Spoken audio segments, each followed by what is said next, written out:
What's up everyone, my name is Marie, welcome to my channel and welcome to another speed build. So for today's video I am sharing a little one-story family home in the world of Mount Komorebi, and this is a build that is actually part of my own shell challenge that I'm currently hosting. As you maybe could tell from the start of this video, the shell was already there from the get-go, and that is because this is the shell for my current shell challenge that I'm hosting over on Twitch. But of course, if you don't watch my streams or anything, you could still do the shell challenge because it is currently going, and the deadline is on July 14th, 15th, I'm not exactly sure, but you can find the shell on my gallery under the hashtag Simmary Summer Shell, but I will make sure to link all of that in the description box down below, or not link to it, but explain it all, and you'll be able to find it on the gallery. So if you're interested in shell challenges and this looks like a fun shell to you, then I just quickly wanted to mention that you could do it if you wanted to. And then all the rules and stuff are on the gallery as well as in my Discord actually. Yes, but with all of that out of the way, this is my own attempt at the shell challenge, and I think that it turned out really, really nicely. When I did the shell, it's so fun to come up with shells because you can literally just play around with walls and boxes and just do whatever you want to do and just, just fill around with it until it looks either really fun or horrible or scary or intimidating or cute or whatever you want to do. Usually I go for terrifying because that's fun. The worse it looks, the more fun it is to, the more challenging, I guess it would be. And that is something I always try to do for my shell challenges, which the people that are in the chat, on Twitch, as I'm creating the shell, everyone's always yelling at me because they don't want it to be terrible, which obviously I am then going to make it more terrible because that's fun. And this is what we came up with. So I decided to go for a one-story shell this time around. I think I've done that once before, and for this shell, as you maybe can tell, maybe not at this point, there is a separate little box completely on a diagonal that is separated from the main shell, but is part of the shell challenge. You can't move that little box, you can't pick it up, move it around, it has to stay exactly where it is. That is basically the rule. If you're not familiar with shell challenges at all, I feel like most of us are at this point, but just in case you're not, shell challenges, the concept is very easy. The concept is someone builds a shell, which a shell means just bare, empty walls to a house or whatever you want to turn it into. And then the builder or the person that takes on the challenge kind of turns it into a build, and it can be whatever you want it to be. It doesn't have to be a residential, it can be a community lot, it can be anything you want. And basically the only actual rule, I mean, there may be smaller rules depending on the person, because obviously shell challenges can vary from person to person. You can give it your own spin or what have you, but usually one rule will always be the same, and that is don't touch the existing walls, except for usually wall height. You can do that, but you can't delete walls, you can't add walls. I mean, you can add a floor plan to the interior usually. Sometimes that's already there for you. But for this shell challenge, there is no floor plan for you, just one little annoying diagonal wall on the inside that you can't move, that you have to either incorporate with your floor plan or whatever you want to do with it. Basically, you just can't delete that wall. So that is basically as far as the rules go for this challenge. And yeah, I decided to take it on myself. I always do my own shell challenges myself because it's fun. And I don't know, I always really enjoy it. And this one was specifically very, it was interesting because it has a lot of little bump outs, and it is only a one-story house. So it was also going to be very small. But the good thing with one-story houses is you don't have to fiddle around with staircases because you don't need one. And staircases, in my opinion, are always the most difficult part of shell challenges because, you can't fiddle around with the shape of the house. It basically has to stay what it is. Has to stay the way it is. So if your staircase doesn't fit properly or you don't have a great place for it to go, basically you can't do anything about it. It has to stay the way it is. So you're just gonna have to figure it out, and that is always so difficult when it comes to shell challenges. Yeah, so this is my own shell challenge.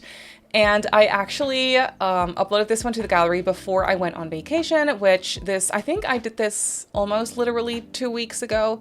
And then I went on vacation and now I'm actually back from vacation. So this is my first video back from vacation. I uploaded one video last week, which was when I was on vacation. I had that one pre-recorded. So that was fun, and then now I am back from vacation and I'm back with a new video. Videos will still probably be a little bit slow because, I don't know, life is kind of crazy and I haven't had that much time to sit down and build and record videos. I'm trying my best to at least do 2 videos a week at this point. And then obviously, like I talked about before, I'll be back with more gameplay as well at some point, but I just haven't had the time to sit down and like start a new gameplay challenge basically, but I will be doing that shortly, so keep an eye out for that. If you enjoyed my legacy challenge, then I'll obviously be back with more gameplay, as well as 2 builds a week. At least that's what I'm trying to do. But yeah, so for this house, let's talk about the build for a little bit, shall we? I decided to place the shell in Mount Komorebi simply because I haven't built in this world in so long, which Mount Komorebi is of course the world that came with the Snowy Escape expansion pack. And I'm building in the more downtown urban area of Mount Komorebi. And yeah, basically I didn't know what I wanted to do with this one at all, except for place it in Mount Komorebi because I didn't know what to do with it. And someone suggested it and I was like, yeah, let's do that because, well, I haven't built here in ages. So I thought it'd be interesting to do something a little bit on the Japanese inspired side of things. So I actually did go crazy with the items, like the build buy items that came with this pack. As you can see, I'm using a wallpaper combined with a base game brick in a very pretty like reddish brown color. I think that color is really, really pretty and it goes very nicely with the like off-white color for like the rest of the wallpaper on the exterior basically. And it's very Japanese inspired in the sense that I used a lot of the furniture items from this pack on the inside of the build as well. So we have that lower, I always forget what the proper term for that dining table is, but it's the lower table that came with the pack basically. I also used the counters and the couch and the chair. You'll see it once we move on to the interior of the build, but it basically turned out to be very Japan inspired. And that is what I was like going for this one. That's basically what I had in mind as I was working on the exterior. I was like, you know what? Yes, let's go crazy and use the stuff from this pack because it's been so long. And I actually really, really like the stuff that came with this pack. I think it's very, very pretty. So I did go for, well, okay, so in the beginning I was trying to go for like a more minimalistic approach to the interior of the build, but you know me, if you've seen any of my builds, I can't go without clutter. So it's basically still very cluttered. Also, I'm using the kitchen counters that came with this pack and they're basically open. So you can see the shelves inside and it's weird when you don't clutter it up. And when you clutter it up and it's all visible, it also just immediately looks a little bit more on the messy side of things, if that makes sense. And as you could maybe also tell, that little separate box that is part of the shell challenge but not like connected to the house, I turned that one into a little shed that I decorated later on as a shed. Basically, we have some storage for like snowboard and skiing equipment and stuff.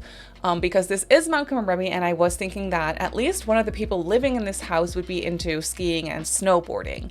So as we are moving on to the interior of the house, I was obviously furnishing this and I was furnishing this on stream and I was talking to my chat about who should we furnish this for? Like what kind of a family is living in this place? And I knew from the get-go that I didn't want it to be too modern. Also because the floor plan is pretty closed off. It's a small house, but I managed to make the floor plan more on the closed off side of things. So everything is in its own separate little room, which I really liked for this house. And it also gave me the inspiration to make it not super modern, but more so on the traditional side of things, which I don't know if I actually succeeded with that. I feel like it's more of a combination between modernized pieces, but also some more traditional, you know, little details to the build. For example, I did place this tiny little TV that came with the Basement Treasures kit.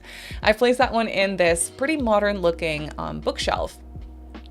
And for some reason, that little TV gave me the inspiration to furnish this for two grandparents taking care of their grandkid who is a teenager. So this house ends up having two bedrooms, one for the grandparents and then one for the teenager living with the grandparents here in Mount Komorebi. And I was thinking that the teenager would be the one who is into snowboarding, skiing. They're very active. They're into rock climbing maybe as well.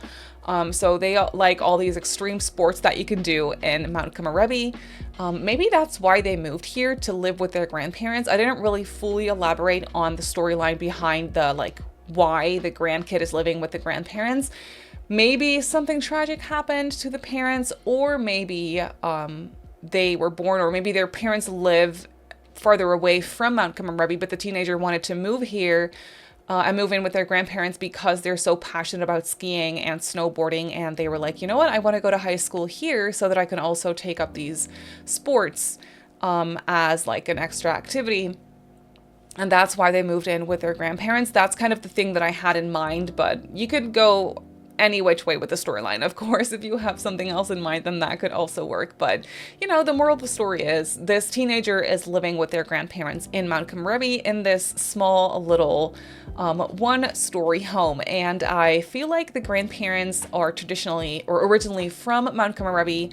And they're really trying to teach their grandkid their, you know, their culture. They're really trying to teach them their ways, the Mount Komorebi ways, and their culture and their like food and their habits, stuff like that. That is kind of what they're trying to do. And I feel like, you know, the teenager is just a teenager, so they might not always be super interested in this kind of thing. Sometimes they're like, you know what, leave me alone. I just want to go skiing. I want to go snowboarding. I want to go hang out with my friends. But in the end, I feel like this teenager is going to turn out to really love Mount Komorebi, and they never want to leave. Of course, because there's the mountains and the snow where they can practice their sports and their passion. And I think they're going to eventually really also fall in love with the culture of this place, and they're probably never ever going to leave again. That's kind of what I was like thinking about in my mind as I was elaborating on the storyline, as I was furnishing the house. I thought that was really cute. But you can see that we are furnishing the kitchen/dining room. That is all in its own little room, and I think it turned out very, very cozy. I used a lot of dark brown wood tones for this house because it's so like, it has a lot of warmth and it looks just, you know, nice and maybe a little bit less modern. I always feel like in my mind, I don't know why, but in my mind, the lighter wood tones always look a little bit more modern or new, at least, compared to the darker wood tones in The Sims. I don't know why. That's maybe just my brain, but that's usually how I feel. So when I place items that might be a little bit modern looking, when I choose like a darker wood swatch, in my mind, it immediately looks a little bit less modern and upgraded, if that makes sense. I mean, it obviously depends on the style of the house and the rest of the items that you're using, but I feel like it kind of works that way for this house at least. But yes, here you can see in the kitchen, I'm using these counters from this pack, and I usually try to avoid them, not because I don't like them, but because the cluttering can get quite overwhelming. I feel like for this house, it's okay because the kitchen is only very small. I mean, it's not very small, but it's not like the biggest kitchen ever. It's not like it has so much counter space. It is too much work to clutter it up.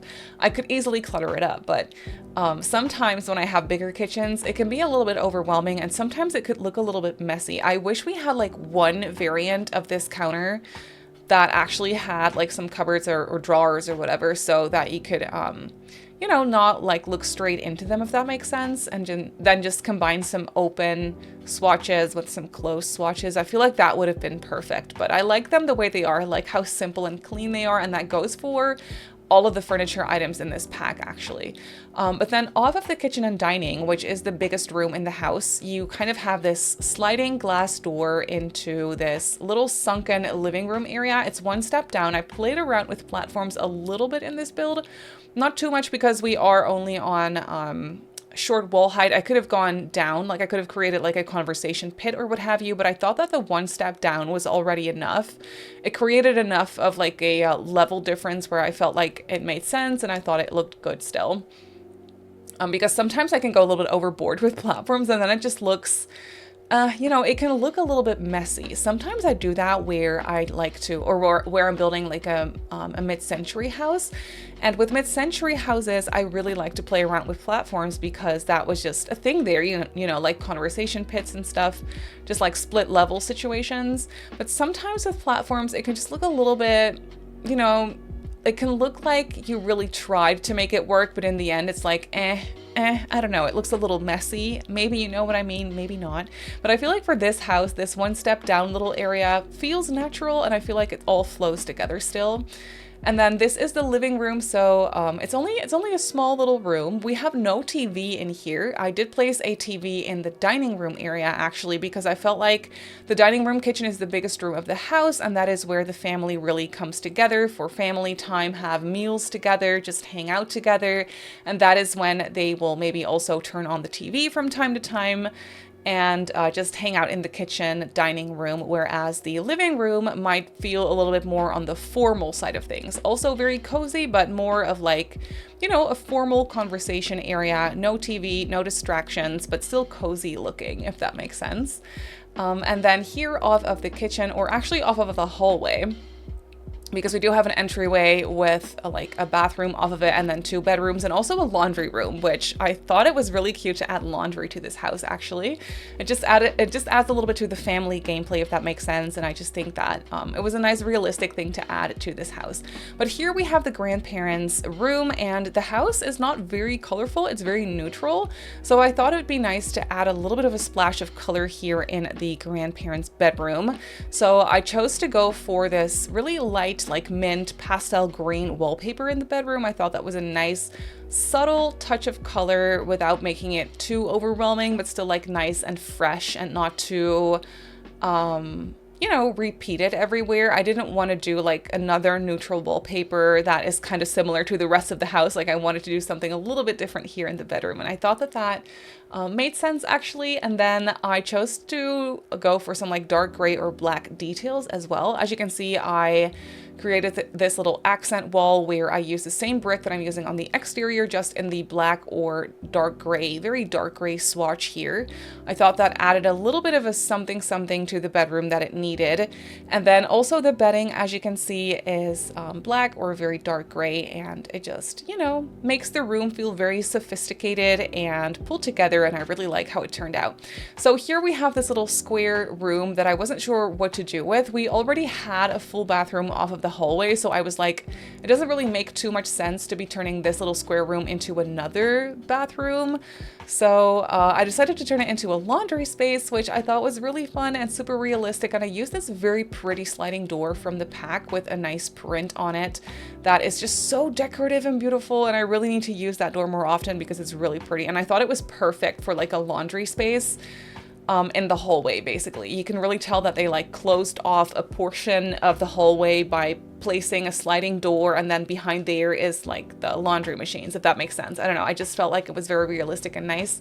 And then here we have the bathroom, where I tried to do that thing where the toilet is separate from the rest of the bathroom, because the original Montgomery homes, basically all of them have that, I believe.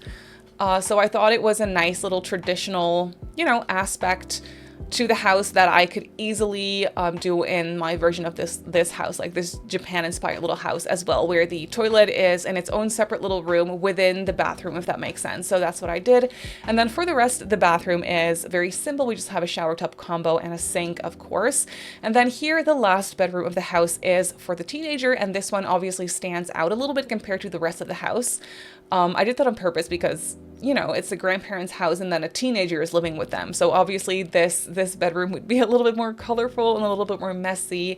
And I really tried to reflect the fact that this person is into skiing, snowboarding, rock climbing, all these types of extreme sports that you can do in Mount Komorebi. And then they also have a nice desk space where they can sit down and do their homework. So I feel like the teenager has a really nice bedroom here in their grandparents' house. They're very, very lucky that their grandparents had the space for them to kind of like create their own personal space where they have everything they need, just like a nice personal space where they can just, you know, be by themselves, do their homework, or like hang out with friends. And it's very colorful. I like the purple Also, with my shell challenges, I always like to include one mandatory base game item. I make it base game so that everyone can use it.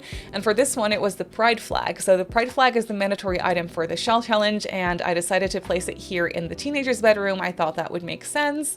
And then I also have some, you know, just like wall decoration, some posters from this pack that I had never seen before for some reason. And then I combine it with a lot of like the high school years posters and things that I think just look really cute. And then this, what's his name? Yamachan? Is their name Yamachan, the little mascot from Snowy Escape?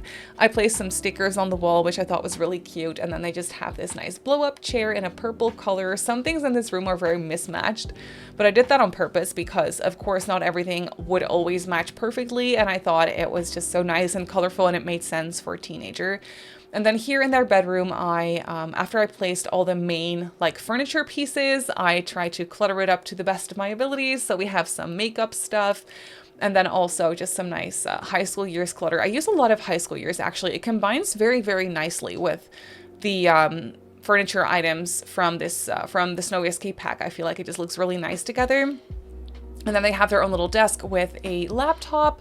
I use that little iPad laptop thingy from the Pastel Pop Kit. I barely ever use it because I just forget it's there, but I think it's so, so cute. And I feel like it was perfect for like this teenager's bedroom.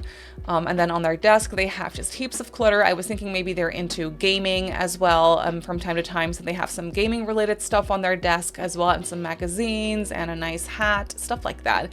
And then obviously also some clothes and shoes and like just some stuff on the floor that they probably should pick up. And then after the teenager's bedroom, we're moving on to the outdoor area, like the backyard basically. So we have this this little shed apart from the house where I placed all the storage for the skiing and snowboarding equipment. And then I also turned it into a more functional space by placing an easel.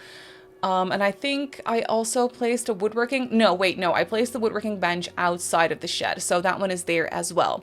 And then for the backyard area, I was thinking that at least one of the grandparents would be very much into gardening because they have a lot of gardening stuff around. Not only gardening clutter from the greenhouse, what's it called? Greenhouse Oasis kit, but also functional gardening pots and some plots as well.